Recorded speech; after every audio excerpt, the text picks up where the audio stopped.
Hey guys, this is MonteCristo from ggChronicle. We are currently in the middle of the interminable World Elite versus CLG.EU series, sitting in the ESPN zone. Joining me is eSports personality Garvey, and of course Elementz from Curse. So, how are you guys doing? I want to talk to Elementz for just a second first. So, in this kind of game as a professional player, if you were in this situation, how would you keep yourself mentally in the game at this stage with these delays? Do you have any tricks, or does Curse have any tricks to get the mental stamina to keep on going?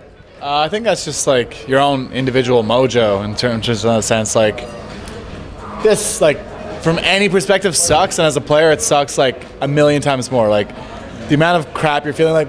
Like see, like at WE, like second game they were winning, and like everyone's like, and so it's like. To have that happen to them, yes, it was early, but you know, like still, you're like, man, we were winning that, like it was ours. But like, it was actually 16 minutes in. Yeah, that's still, I don't know, that's still pretty early though. I mean, but like then what happened? Like that CLG is like 57 minutes. Like, I want to kill myself, man. I want to kill myself and be like, this game was over. We had this shit. Like, I'd be mad. I'd be really mad. But like, to keep yourself cool, I don't know. Think happy thoughts, puppies and kittens and stuff like that. you gotta do something. And unicorns. Yeah, pretty much. So Garvey's a friend with a lot of the Asian teams. Do you think, from you used to live in China, do you know World Elite? I do know World Elite, yes.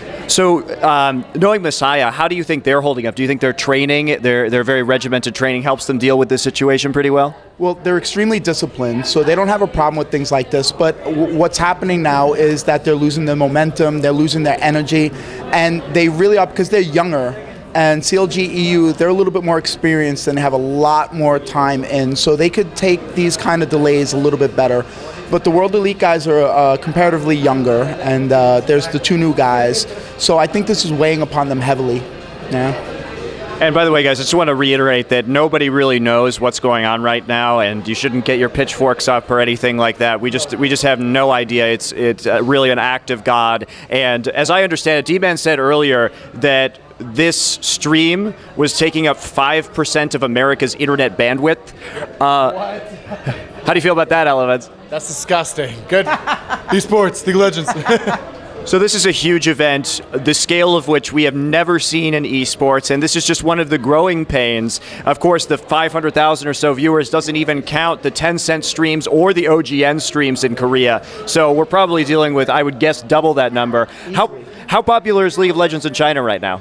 Well, League of Legends in China has 10 servers. So I heard through the grapevine that beta in China had more people than NA and EU West logged on, like live. So it's really, really huge. I was in Shanghai for the Tencent one-year anniversary 3 weeks ago with the CLG.EU guys, and it was tremendous. The energy, the people involved, it was just really, really amazing. So you've also been living in Seoul recently, so how's the League of Legends scene over there? The League of Legends scene in Seoul is really amazing. I mean, the players can't go anywhere without people recognizing them. I mean, I go out with the Frost guys, and as soon as we hit the trains, 2 carloads pile onto the one, and it's just autographing pictures the entire time. The CLG guys went to Baskin-Robbins in some remote part of Seoul. Everybody knew them. So I think in Korea, it's their national pastime, and I mean, it's an accepted form of a professional sport.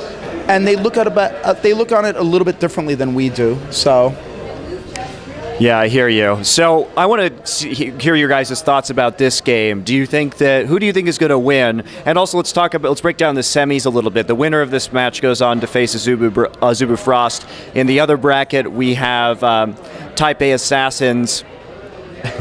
we have the Type A Assassins versus Moscow 5. So how are you feeling about those matches right now, Elementz, as well as the deciding match in this one?